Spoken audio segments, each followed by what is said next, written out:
Nu is het dan echt gebied. Vanmiddag tegen een uur of half 2 vertrekken we voor onze 70ste tocht vanaf het Pancraatsplein hier in ons leefstad Heerlen. De morgen van ons vertrek komen voor gezellig bijeen om samen met ons chat te leven en enkele oud-bemanningsleden te brunchen. Traditioneel vindt hij plaats in het centrum van Heerlen, hoe de keuken van de komende toeter zorgt voor een goede boom voor een lange dag. Met de morgen had Nederling een gezellige functie, ook een gans officiële en serieuze.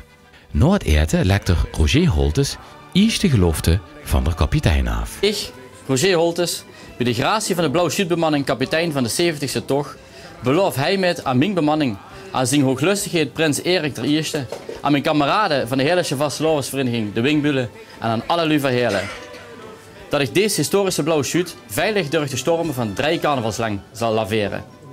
En met die gelofte in de tas ontvangt jeker bemanningslid de monsterbeukjes.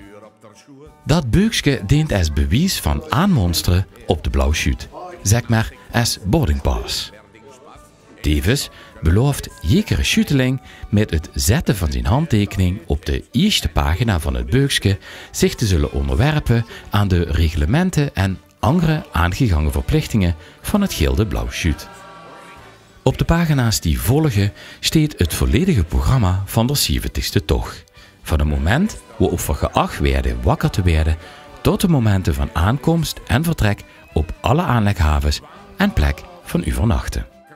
En dat enkele gastbemanningslid dat de teksten van ons volkslied en schuteleedjes nog niet gans kent, hing er in het beukje een spiekbriefje met de juiste woord. Ja, vooral de eerste jaarsgasten hebben u in een bijzondere dag. Inderdaad, de duip, der volgt straks, maar eerst kregen die een ander pakje aan wie de rest van de bemanning van het gilde, zodat jekerinnen ze goed herkent. Daarna kregen ze een persoonlijk attribuut dat ze tot hun duip bij zich moeten dragen. Plaats genoeg voor een weelderige bos horen, maar het is aan de zijkant gans afgeschoren. Ik weet niet of we ons begeerige blik in ons ogen ziet. Vier houden geer in de kop met horen, want we zijn ze bijna allemaal kwijt. En daar gaan ze dan. Vuur op de was ketelbinkie Pascal Thomas, stadsprins van het afgelopen jaar.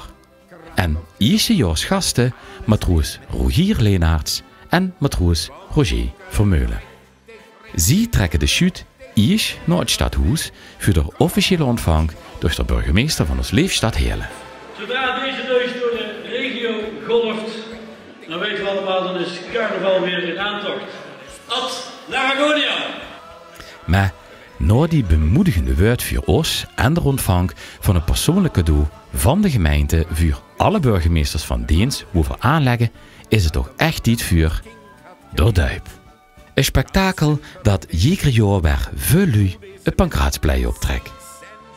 Nou een gezonde mix van eels, slagroom, een vettige giering, confetti en een ijshörnke verzoeken ze de kapitein. Kapitein, ik verzoek u mij op te nemen als lid van de bemanning van de Schuut in het 887e jaar van de bestorvene Blauwe Schuut. Ik beloof hierbij dat ik alles zal doen wat in mij mogelijk om de onbreekbare traditie van de Blauwe Schuut nog meer glans te geven. Dat ik voor alle opvarenden een gouden kameraad zal zien, die uitdragen van spas, humor en vriendschap. Dat ik alle bevelen van u kapitein zonder uitstel, zonder klagen zal uitvoeren. Ketelbinkie Pascal Thomas.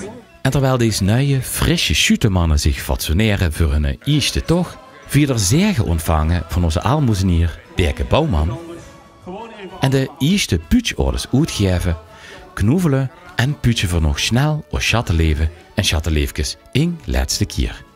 Vredig zijn voor ons weg. Voor ons is het nu op naar het Narreland. Ad Narregoniam.